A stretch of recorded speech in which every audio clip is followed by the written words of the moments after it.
The millionaire woman gave a fortune to the homeless woman in court. She revealed a secret that left everyone shocked. Patricia Sinclair watched the city of San Francisco through the large windows of her penthouse. The morning sun bathed the skyscrapers in golden light, creating a surreal contrast with the shadows of the slums that spread out on the outskirts. Her brown eyes, framed by premature wrinkles, reflected a mixture of melancholy and determination. With a sigh, she moved away from the window, her footsteps echoing on the immaculate marble floor. The apartment, decorated with expensive works of art and designer furniture, looked more like a museum than a home. Patricia ran her fingers over the polished surface of a coffee table, feeling the cold of the glass against her skin. "Ma'am," called a soft voice. It was Maria, her housekeeper for over 2 decades. "Breakfast is served." Patricia nodded, following Maria into the dining room. The table was set for one person, as usual. Fresh fruit, artisan breads, and a steaming cup of coffee awaited her. She sat down, picking up the day's newspaper. The headlines screamed of inequality, violence, and the alarming increase in the street population. Patricia felt a lump form in her throat. Words and numbers danced before her eyes, but one fact stood out. More than 30,000 people lived on the streets of San Francisco. Suddenly, the coffee cup in her hands seemed to weigh a ton. Patricia put it back on the saucer with a sharp clank, startling Maria. "Is everything all right, ma'am?" asked the housekeeper, concern evident in her voice. Patricia forced a smile. "Yes, Maria, just thinking." But everything wasn't fine. For weeks now, since the anniversary of her parents' death, Patricia had felt a growing restlessness.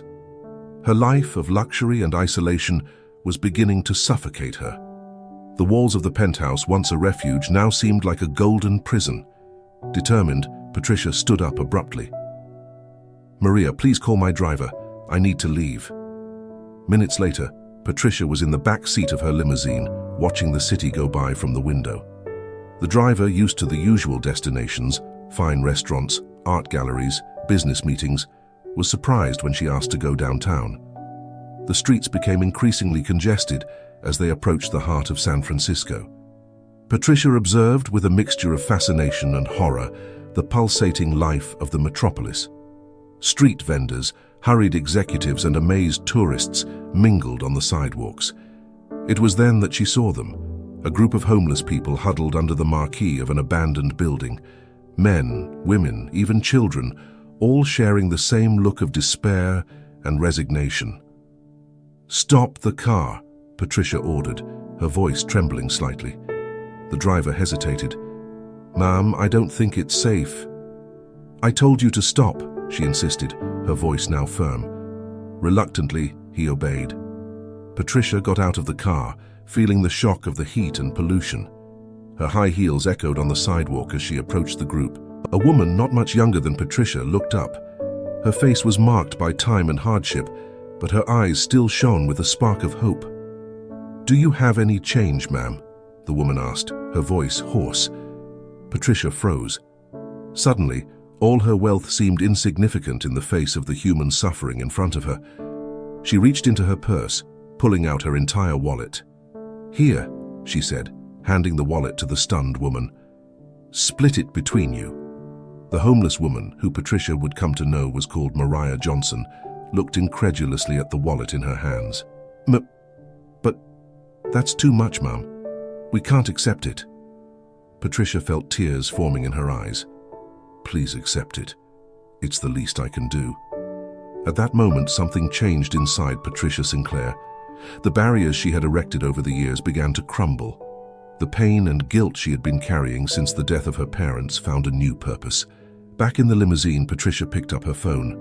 "Claire," she said as soon as her lawyer answered, "I need you to prepare the documents. I'm donating half my fortune to homeless assistance programs." On the other end of the line, Claire choked. "Patricia, are you sure? We're talking billions of dollars." "I've never been so sure of anything in my life," Patricia replied, her voice filled with emotion. In the days that followed, the news of Patricia Sinclair's donation spread like wildfire. Newspapers, television, social media, everyone was talking about the millionaire who had decided to donate half her fortune to help those in need. For Mariah Johnson, the news brought a ray of hope. Sitting in a temporary shelter, she listened intently to the radio announcing the details of the donation. "This could change everything," Mariah whispered to herself, tears streaming down her wrinkled face. For the first time in years, she allowed herself to dream of a better future. Meanwhile, at the courthouse in San Francisco, preparations for the donation hearing were in full swing. Judges, lawyers, and assistants were running around, carrying piles of documents. Judge Roberto Mendez, known for his impartiality and rigor, was studying the case carefully. The magnitude of the donation and its social implications made this one of the most important cases of his career. Claire, Patricia's lawyer, worked tirelessly, preparing arguments and gathering evidence to ensure that her client's wishes were respected. She knew she would face fierce opposition from some members of the Sinclair family, who saw the donation as a threat to their lifestyle. As the day of the hearing approached, the tension in the city was palpable. Groups of activists gathered in front of the courthouse, holding placards in support of the donation. Across the street, a smaller but noisy group protested against what they called a waste of wealth. Patricia watched all this from her rooftop, feeling a mixture of anxiety and determination. She knew the road ahead would be difficult, but she was ready to fight. For the first time in years, she felt she was doing something truly meaningful.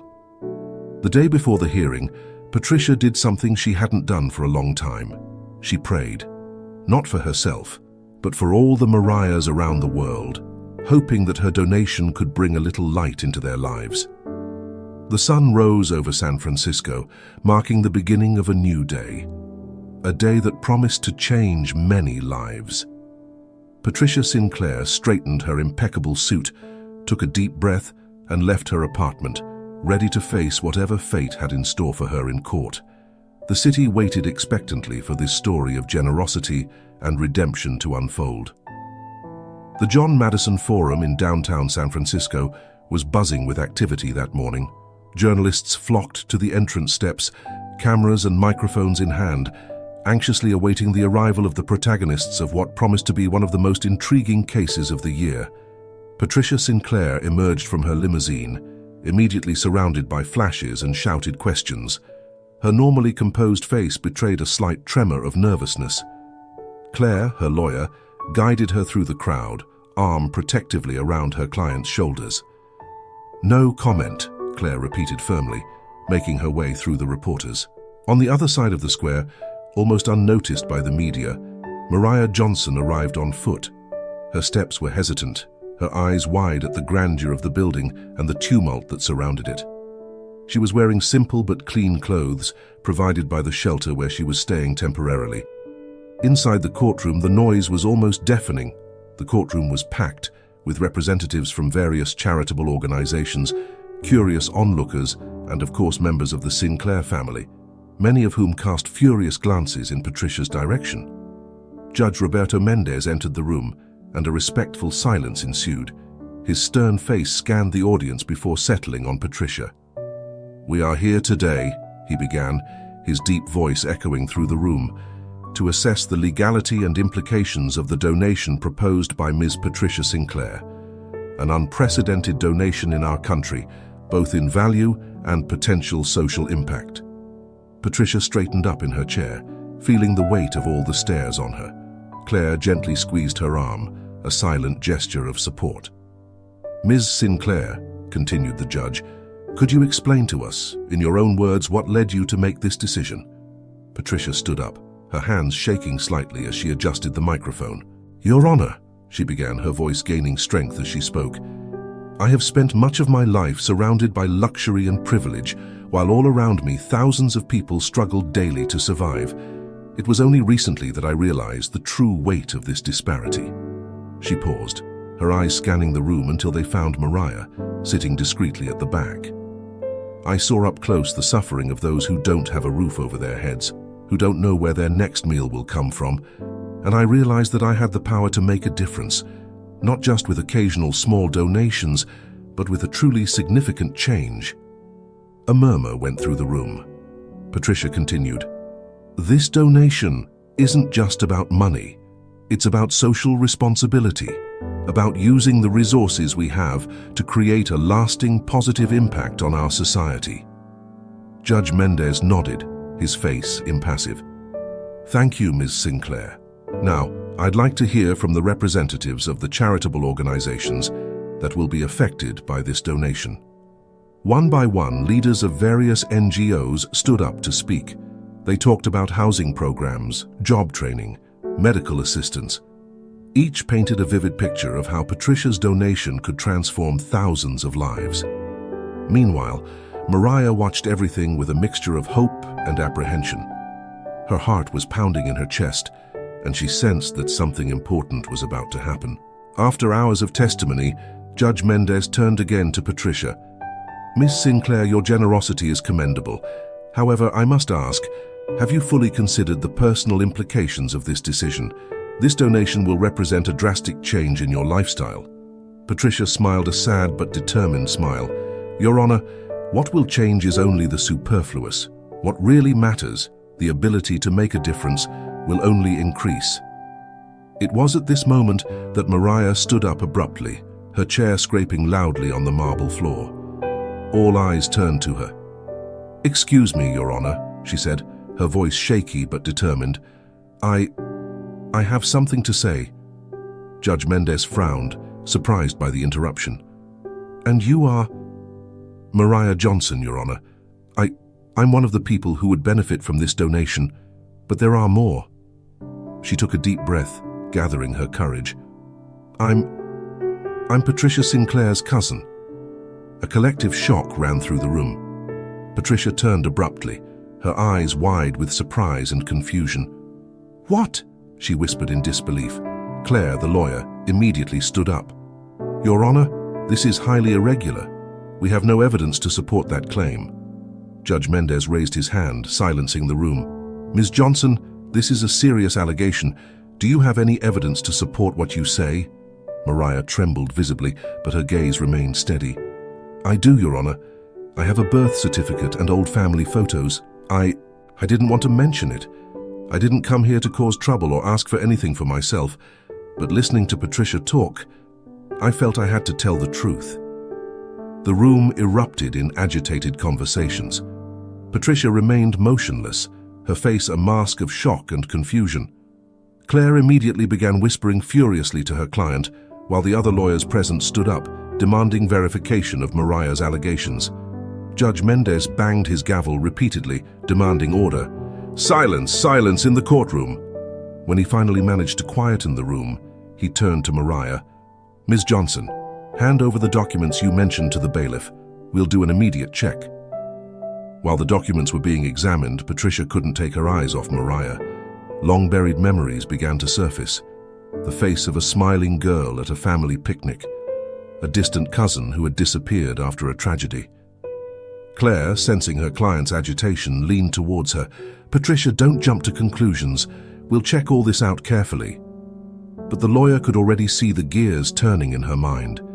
If this family connection was true, the implications for the case would be enormous. It could be both a complication and an opportunity.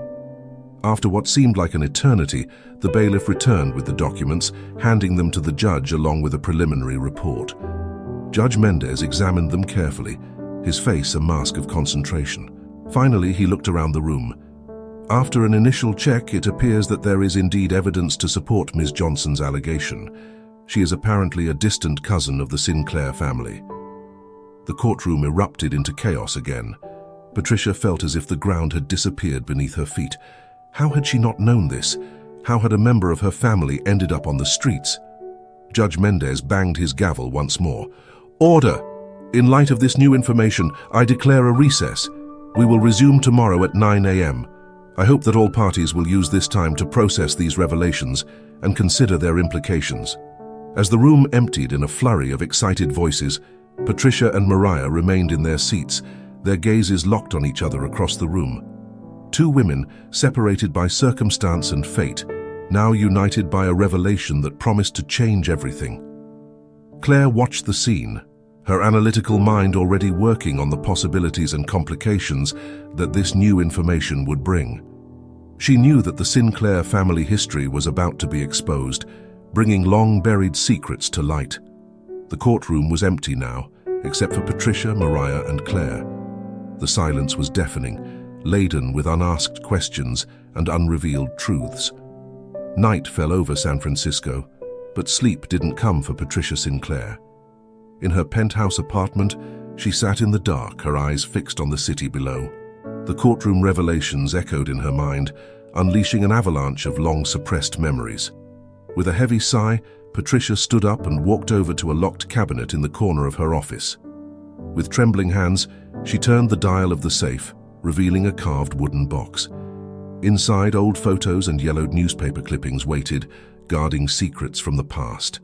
Meanwhile, in a small hotel room provided by her new allies, Mariah Johnson was equally restless.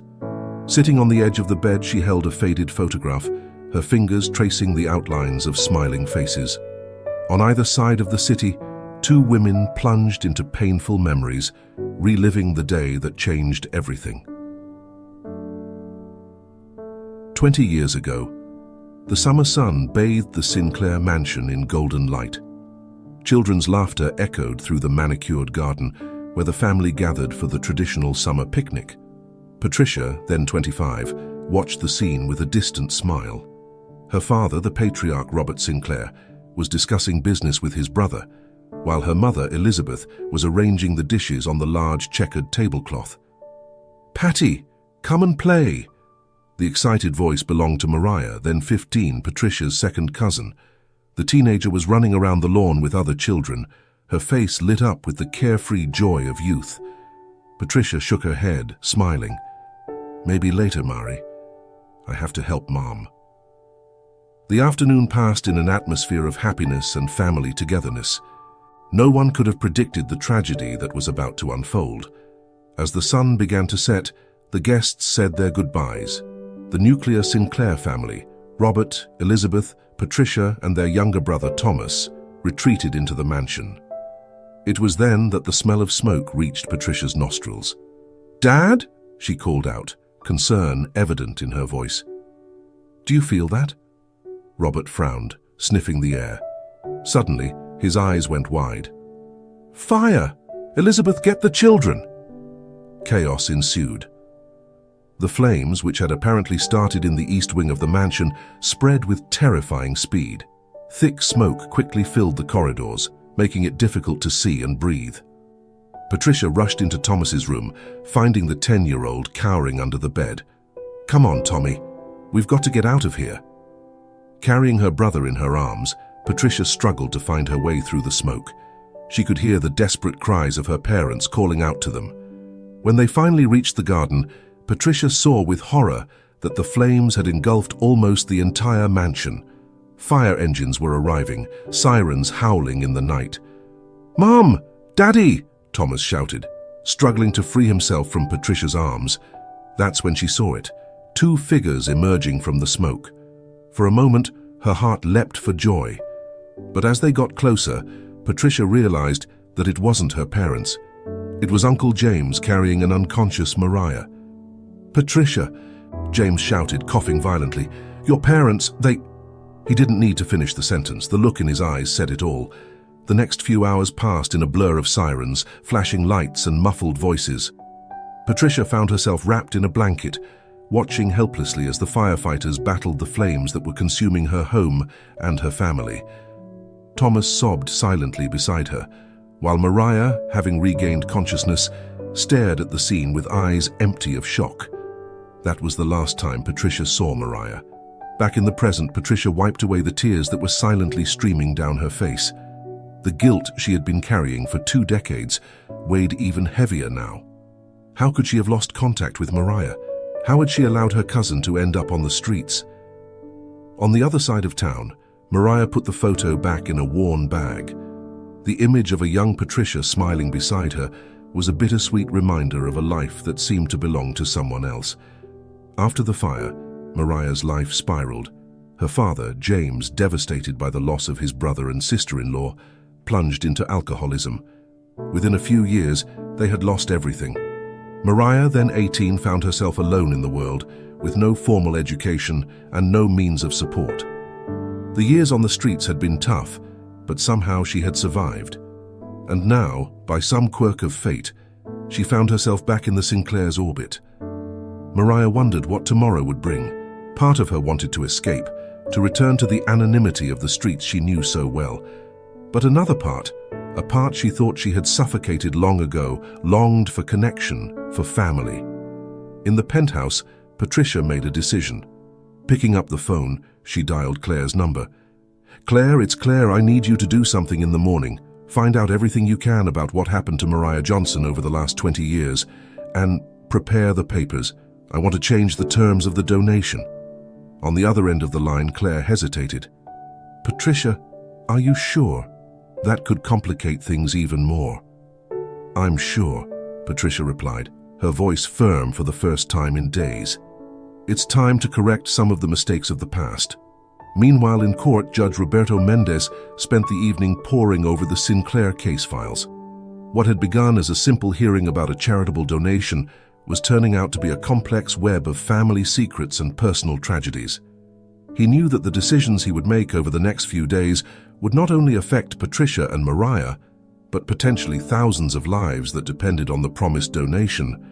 As the night progressed, three restless souls, Patricia, Mariah, and Judge Mendez, contemplated the past and the future, each knowing that the next day's revelations could change everything again. The sun would rise in a few hours, bringing with it a new day and perhaps a chance for redemption, and a fresh start for the Sinclair family. The dawn in San Francisco brought with it a frenetic energy. As the city awoke to another busy day, Mariah Johnson found herself in a completely new world. Sitting in a small meeting room downtown, Mariah looked nervously at the faces around her. Carlos Oliveira, a gray-haired lawyer with kind eyes, smiled encouragingly at her. Next to him, Luisa Mendonça, a young activist with colorful dreads and a laptop covered in stickers, was typing furiously. "So, Mariah," Carlos began, his voice calm and reassuring, "do you understand why we're here today?" Mariah nodded hesitantly. Do you want to help me with the Sinclair case?" Luisa stopped typing, her eyes shining with determination. "Not just to help you, Mariah. We want to use this case to make a real change in the city." Carlos nodded, elaborating. "You see, the social justice movement has been closely following the homeless situation in San Francisco for years. Ms. Sinclair's donation is a unique opportunity to make a significant difference." Mariah frowned, a knot forming in her stomach. "But I don't want to use my connection with Patricia to my advantage. She's my family, even after all these years." Luisa leaned forward, her expression serious. "Nobody's talking about taking advantage, Mariah. We're talking about ensuring that this donation is used as effectively as possible. And who better to guide that than someone who has lived on the streets?" Luisa's words resonated with Mariah. For the first time in years, she felt a greater purpose than simply surviving from day to day. "What exactly do you have in mind?" Mariah asked, her curiosity overcoming her initial hesitation. Carlos opened a folder, revealing several documents. "We have some proposals for housing programs, job training and medical assistance, but we need your perspective to refine these plans." The next few hours passed in a whirlwind of discussion, planning, and, to Mariah's surprise, laughter. For the first time in a long time, she felt part of something bigger than herself. Meanwhile, on the other side of town, Patricia Sinclair was facing her own battle. Sitting in her home office, she listened to Claire, her lawyer, with a mixture of frustration and determination. "Patricia, you have to understand," Claire argued. "Changing the terms of the donation now could open up a real legal minefield. Your cousins are already threatening to challenge the original donation, claiming that you're not in your right mind." Patricia stood up abruptly, walking over to the window. The panoramic view of San Francisco, which had once brought her comfort, now seemed to mock her with its vastness and complexity. "What if they're right, Claire?" Patricia whispered, her voice charged with emotion. "What if I'm acting impulsively? But how can I just ignore the fact that my cousin, my family, spent years living on the streets while I lived in this luxury?" Claire moved closer, placing a comforting hand on Patricia's shoulder. "No one's saying to ignore it, but we need to act with caution.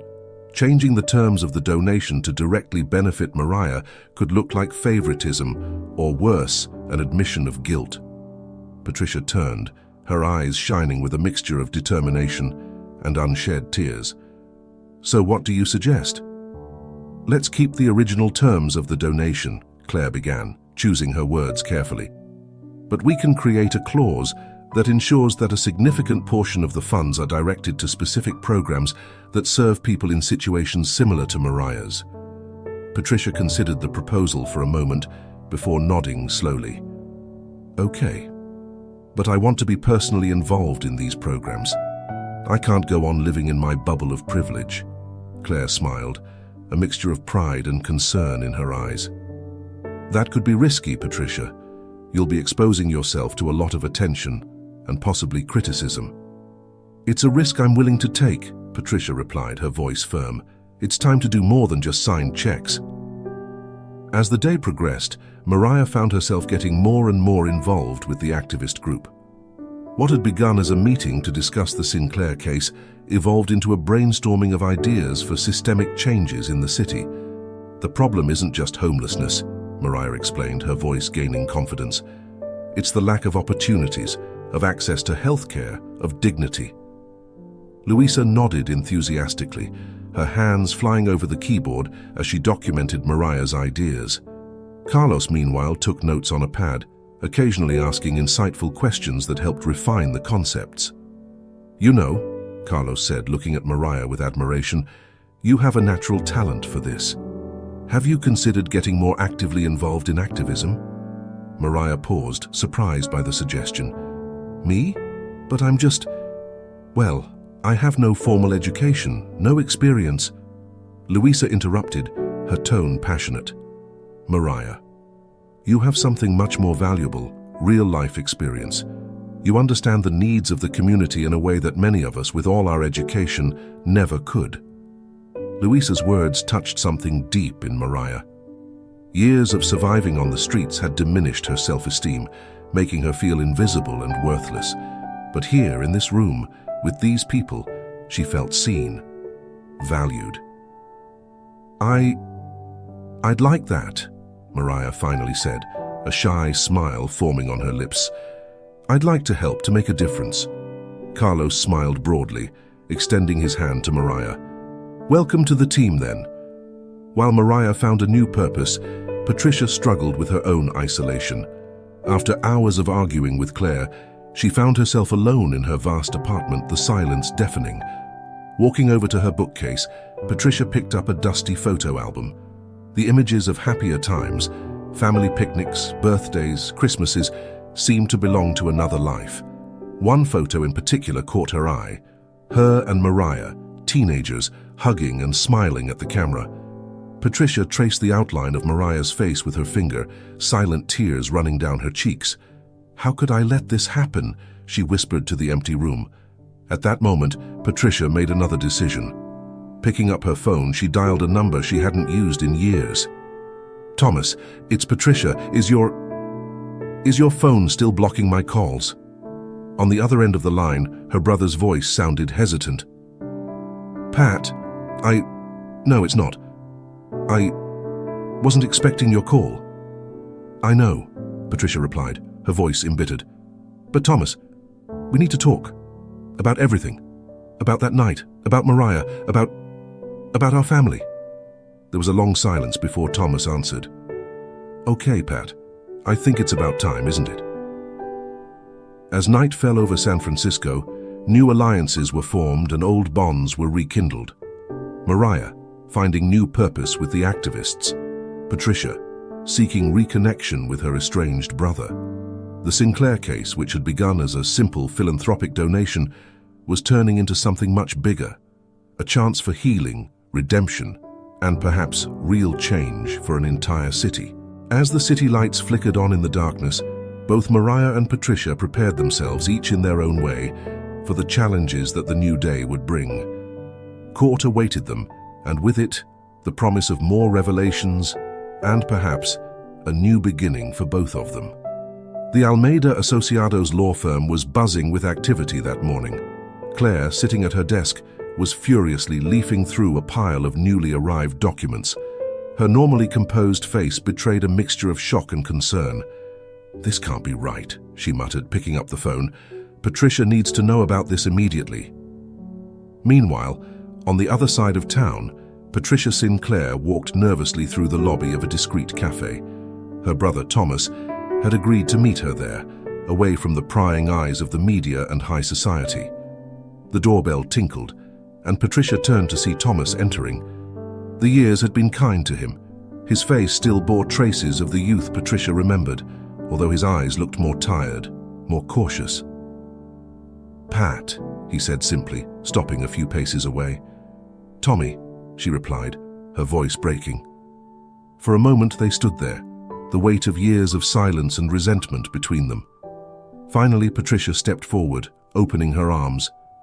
Thomas hesitated for a second before embracing her, the gesture awkward but sincere. Sitting at a table at the back of the cafe, away from prying ears, the Sinclair brothers began to dig up the past. "Why now, Pat?" Thomas asked, absent-mindedly fiddling with his coffee cup. "After all these years," Patricia sighed deeply. "Mariah," she said simply, "meeting her again, knowing what she's been through." "Tommy, how could we let this happen?" Thomas frowned. "Pat, you know I tried to find her after the fire, but Uncle James disappeared with her. And you were so focused on maintaining our parents' empire." "I know," Patricia interrupted, guilt evident in her voice. I thought I was doing what Dad and Mom would have wanted. Keeping the business going, keeping the family name. But at what cost, Tommy?" Thomas looked out of the window, his next words carefully chosen. "Pat, there's something you need to know about that night. Something I've never told you." Patricia's heart raced.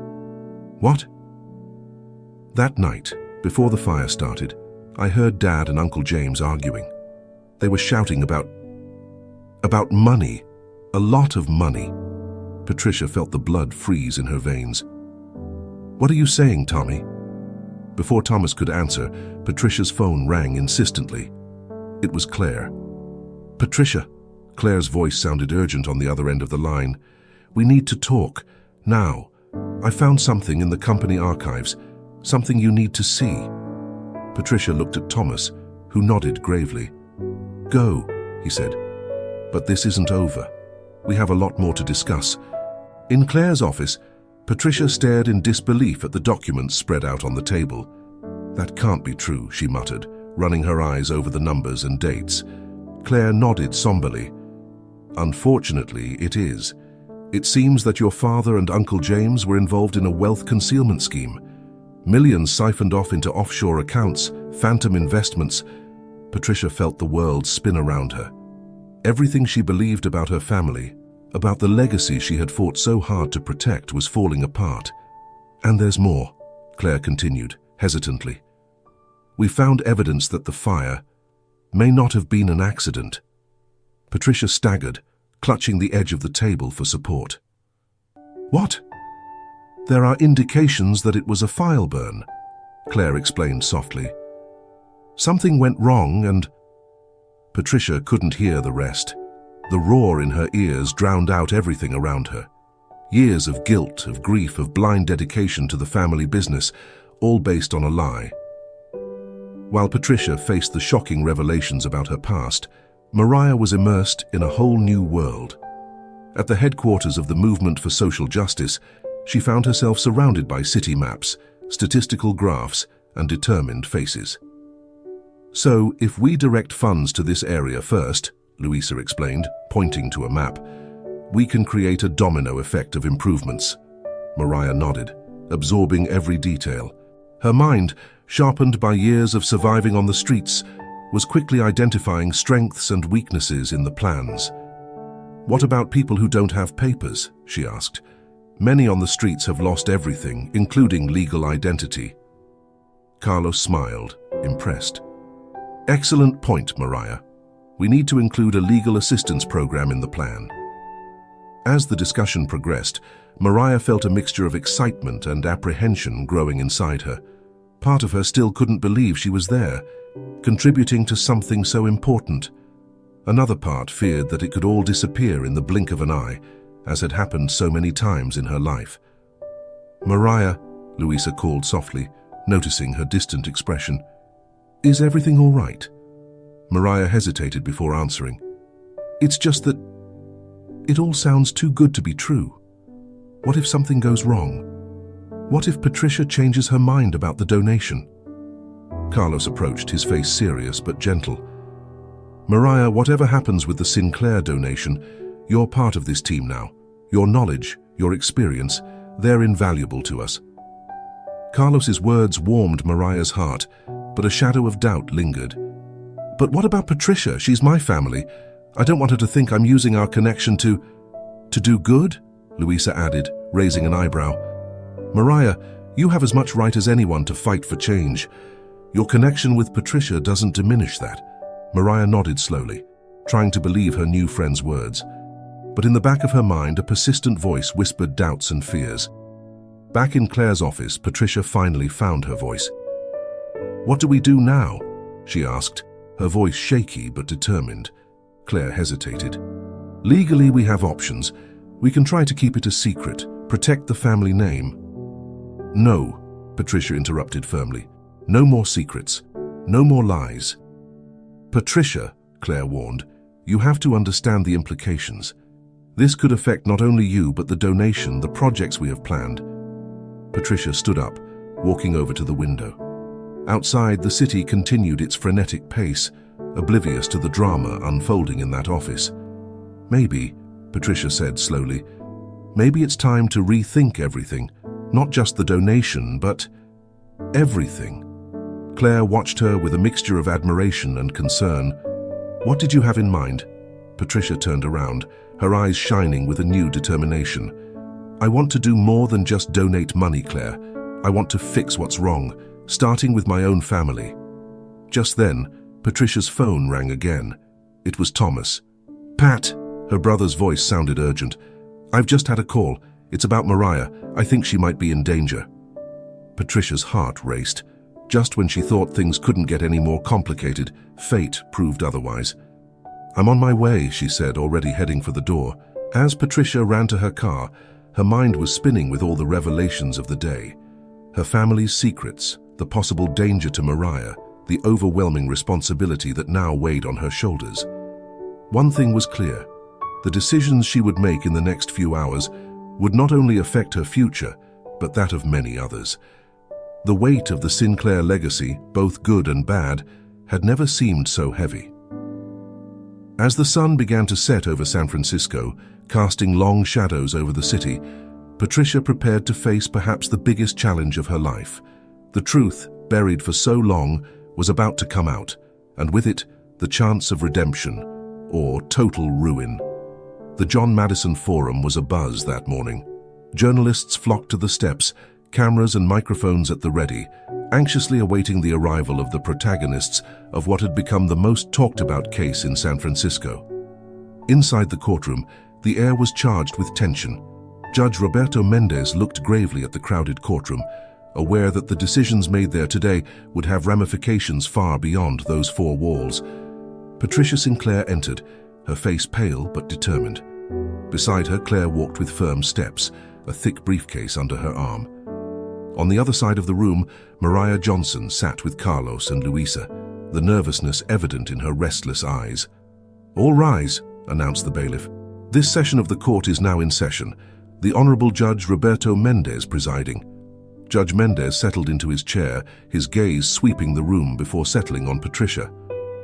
"Miss Sinclair," he began, his deep voice echoing through the silent room, "I understand that you have new information to present to the court." Patricia stood up, her hands shaking slightly. "Yes, Your Honor. In recent days, certain revelations about my family and the Sinclair business have come to light." A murmur went through the room. Judge Mendez raised an eyebrow. "Proceed, Miss Sinclair." Patricia took a deep breath, casting a quick glance at Mariah before continuing. We've uncovered evidence that my father and uncle were involved in a wealth concealment scheme. Millions of rials were siphoned off into offshore accounts and phantom investments. The buzz in the room increased. Mariah looked at Patricia with a mixture of shock and compassion. "Order!" Judge Mendez banged his gavel. "Miss Sinclair, these are serious charges. Do you have evidence to support these allegations?" Claire stood up, placing a stack of documents on the judge's desk. "Yes, Your Honor. These documents detail the suspicious transactions and the hidden accounts." As the judge examined the papers, Patricia continued, her voice trembling slightly. "There's more, Your Honor. We have reason to believe that the fire that killed my parents may not have been accidental." A collective shock ran through the room. Mariah put her hand to her mouth, tears shining in her eyes. Judge Mendez frowned deeply. "Miss Sinclair, do you understand the implications of what you're saying? This could lead to a criminal investigation." Patricia nodded gravely. "I understand, Your Honor, and I'm prepared to cooperate fully with any investigation." At this point, Carlos stood up. "Your Honor, if I may, these revelations have direct implications for the donation in question. The money that Ms. Sinclair intends to donate may come from illegal activities." Judge Mendez nodded slowly. "A valid point, Mr. Oliveira. Ms. Sinclair, how do you respond to that?" Patricia closed her eyes for a moment, gathering her courage. When she opened them again, there was a new determination in her gaze. "Your Honor, I didn't know the origin of these funds until recently, but that doesn't change the fact that this money can and should be used to do good. I propose that the entire Sinclair fortune be placed in a trust fund, administered by an independent board, to be used for the benefit of the city and its neediest citizens." The room erupted in chaos. Lawyers jumped out of their chairs, protesting vehemently. Journalists at the back of the room rushed for their phones, eager to be the first to report this shocking turn of events. "Order! Order in the court!" Judge Mendez banged his gavel repeatedly, his voice thundering over the tumult. When silence was finally restored, Mariah slowly stood up. "Your Honor," she said, her voice shaky but clear, "may I speak?" The judge nodded, curious. Mariah looked directly at Patricia, tears streaming silently down her face. "Patricia, I didn't know. About the fire, about the money.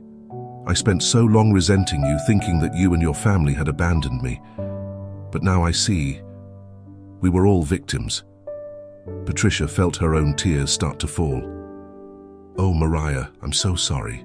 For everything," Mariah continued, now addressing the judge. "Your Honor, I spent years on the streets. I saw the suffering up close, the daily struggle for survival.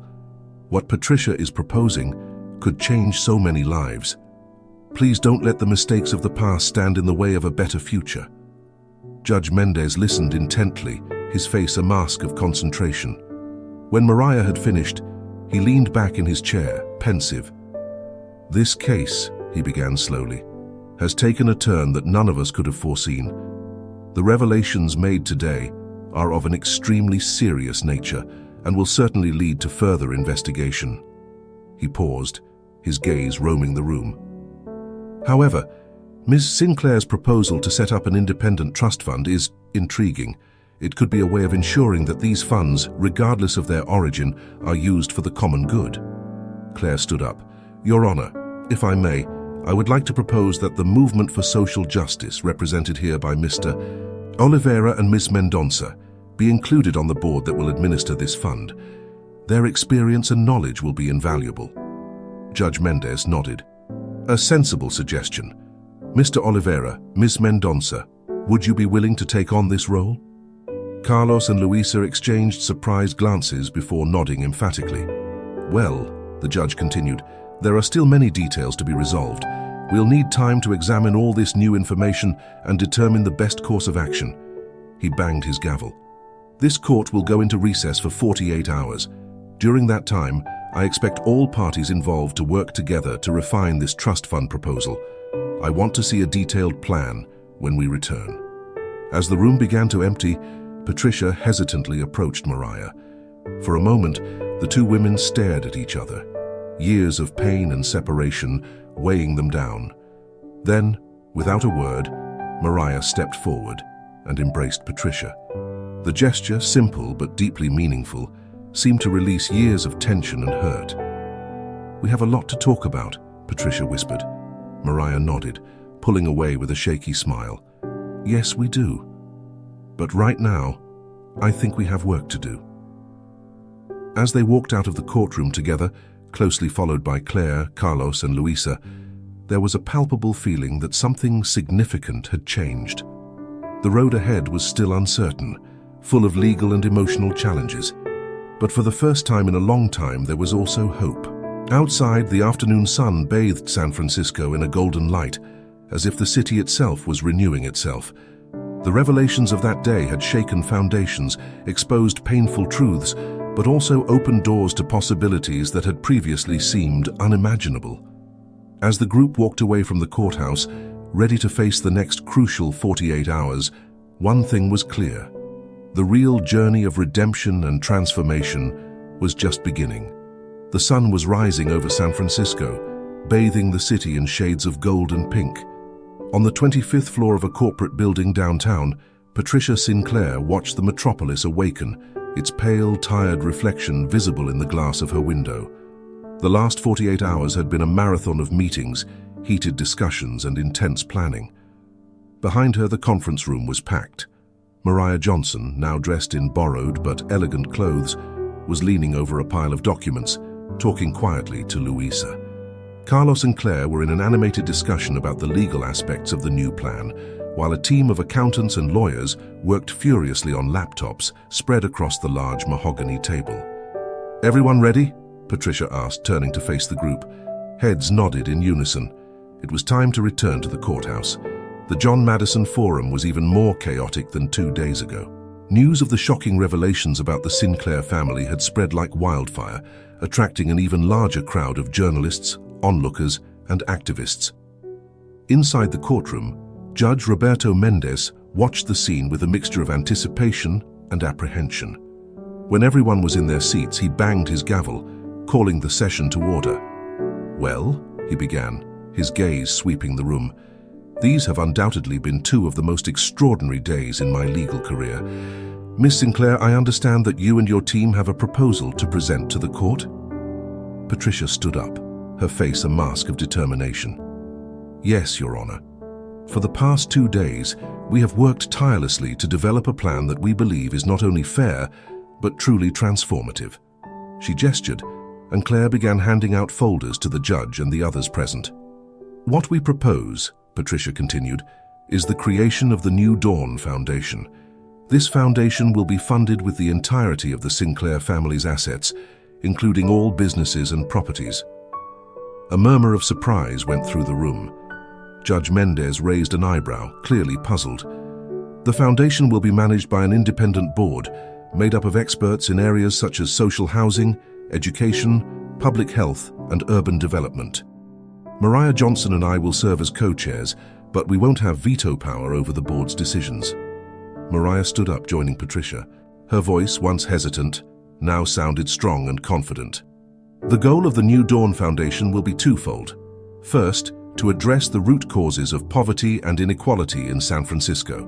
Second, to develop innovative programs that can be replicated in other cities in America and around the world." Carlos stepped forward, taking the floor. "Your Honor, if I may elaborate on the legal aspects, the structure we are proposing will guarantee total transparency and accountability. There will be regular independent audits and all the reports will be in the public domain." Judge Mendez leafed through the documents, his face a mask of concentration. "That's extraordinary," he muttered. Raising his eyes, he addressed Patricia. "Miss Sinclair, do you understand that you are essentially giving up your personal fortune?" Patricia nodded solemnly. "Yes, Your Honor. But what I'm gaining, the chance to make a real difference, to right the wrongs of the past, is worth far more than any bank account." The judge turned to Mariah. "And you, Mrs. Johnson? How do you feel about all this?" Mariah smiled, tears shining in her eyes. "Your Honor, I spent years on the streets feeling invisible and worthless. Now I have the opportunity to ensure that no one else has to go through that. It's more than I could ever have dreamed of." Judge Mendez leaned back in his chair, pensive. For long moments, the room was in tense silence, all eyes fixed on him. Finally, he leaned forward. In my years in the judiciary, I have seen many things. Bitter disputes over inheritances, legal battles that tear families apart. But this is something different. He paused, a small smile forming on his lips. What you're proposing here is more than just a legal resolution. It's a chance for redemption, for transformation not just for you, but for an entire city. The judge picked up his gavel, but hesitated before slamming it down. Before I give my final decision, is there anyone else who would like to speak? To everyone's surprise, a figure stood up at the back of the room. It was Thomas, Patricia's brother. Your Honor, he said, his voice hoarse with emotion, I'd like to add something to my sister's plan. Patricia looked at her brother, confused but hopeful. Thomas walked to the front of the room, stopping next to Patricia and Mariah. In recent years, I've distanced myself from the Sinclair family and business. I've built my own fortune separate from the family assets. Today I want to donate half of that fortune to the New Dawn Foundation. Tears streamed down Patricia's face as she hugged her brother. Mariah, after a moment's hesitation, joined in the embrace. Judge Mendez watched the scene with a gentle smile. When the three separated, he finally banged his gavel. It is the decision of this court that the New Dawn Foundation's proposal be approved. May it serve as a model of how wealth and privilege can be used for the greater good. The room erupted in applause. Patricia, Mariah, and Thomas hugged again, their tears now of joy and relief. In the months that followed, San Francisco saw unprecedented changes. The New Dawn Foundation launched ambitious social housing, education, and public health programs. Mariah, with her experience of life on the streets, became a powerful voice in defending the rights of the homeless and marginalized. Patricia, freed from the weight of family secrets and expectations, discovered a new passion for working directly with the communities the foundation helped. Thomas, reconciled with his sister, brought his business expertise to ensure the long-term sustainability of the foundation's projects. A year after the historic court decision, the New Dawn Foundation held an event to celebrate its early successes and launch new projects. On stage, Patricia, Mariah, and Thomas stood side by side, their faces beaming with pride and purpose. Mariah stepped forward to speak, her clear, confident voice echoing through the packed auditorium. A year ago, I was invisible. Today, I stand before you not just as a survivor, but as someone who has the power to make a difference. The New Dawn Foundation is not just about giving money or building houses. It's about restoring dignity, about seeing the potential in every human being. Patricia then took the floor. The Sinclair legacy has always been defined by wealth and power. Today, we have redefined that legacy. It's no longer about what we can accumulate, but what we can give. It's not about building walls, it's about building bridges. Thomas concluded, the true test of a society is not how it treats its most privileged members, but how it looks after the most vulnerable. With the New Dawn Foundation, we are committed to creating a San Francisco and an America where no one is left behind. As the audience gave them a standing ovation, Patricia, Mariah, and Thomas hugged each other once more.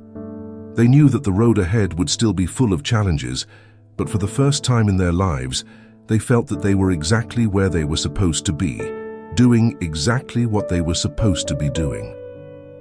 Outside, the sun was setting over San Francisco, painting the sky in shades of pink and gold.